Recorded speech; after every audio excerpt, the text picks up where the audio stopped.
Saber cómo sujetar nuestra cámara fotográfica es algo muy importante a lo que no siempre se le presta la adecuada atención. Hay formas correctas y más firmes de poder obtener lo máximo de nuestro equipo y de esa forma conseguir que nuestras fotografías sean mejor técnicamente. Mi nombre es Pablo Jeffs y si te interesa saber mucho más, te invito a continuar viendo este video especialmente preparado para ti.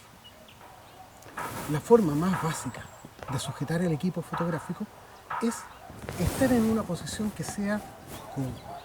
Los pies ligeramente separados, un pie adelantado sobre el otro, los codos cerca del cuerpo. La mano izquierda se apoya en la base de nuestra cámara. La mano derecha la empuña con cuidado. Se enfoca, se respira, se espera el momentum, que es el punto en el cual nuestra respiración parece haberse detenido y se hace el clic. Eso es para la posición horizontal. Para la posición vertical es tan simple como girar la cámara hacia arriba con la mano izquierda sujetándola desde abajo y la mano derecha arriba. Si estás usando un teleobjetivo, las cosas cambian ligeramente. Ya no puedes estar con la palma tan cerca del cuerpo de la cámara. Tienes que desplazarlo al punto de equilibrio de tu lente. De esa forma vas a tenerlo bastante firme. Sigue la misma premisa, los codos cerca del cuerpo y esperar el momento. También es importante considerar que tienes que aprender a multiplicar la distancia focal del lente por 1,5 y hasta por 2 para determinar cuál va a ser el tiempo mínimo que puedes sostener la cámara sin temor a que aparezcan vibraciones en tu fotografía. Por ejemplo, si este lente es un lente 300 milímetros, deberás multiplicar por 1,5, lo cual te da 450.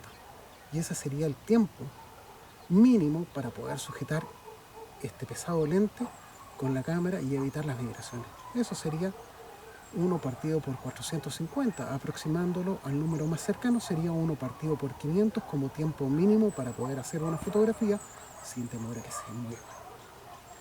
Ahora, si quieres ser un poco más conservador, multiplicas por 2, lo cual te da 600. 1 partido por 600 como tiempo mínimo para poder sujetar este lente sin temor a que aparezcan vibraciones en tus fotografías. Ahora, si tu lente tiene un reductor de vibración, es el momento de activarlo. Y eso te va a permitir dejar de lado esta norma general que estoy planteando. Veamos ahora el ejemplo de lo que pasaría con un lente de tipo zoom. En el caso de estar usando un lente de tipo zoom, la regla cambia ligeramente, porque tienes que considerar cuál es el rango que tiene este lente. En este caso es un 14-24 milímetros, lo cual quiere decir que en su extremo más gran angular es 14 milímetros y en su extremo menos gran angular es 24.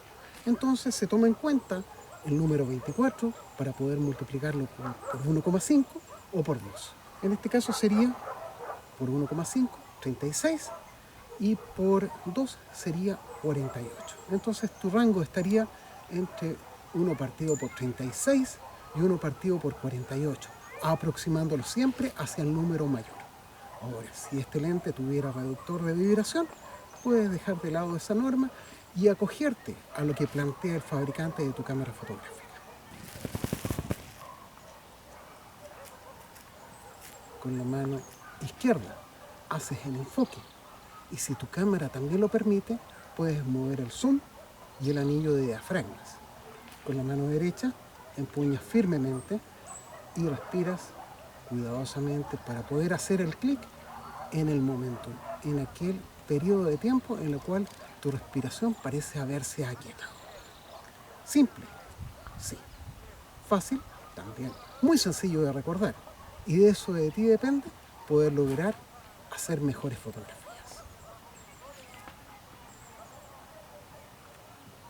Los elementos que tienes que tomar en cuenta son pocos. Son bastante simples de recordar.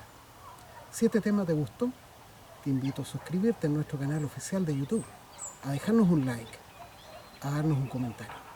Y nos veremos en un próximo video.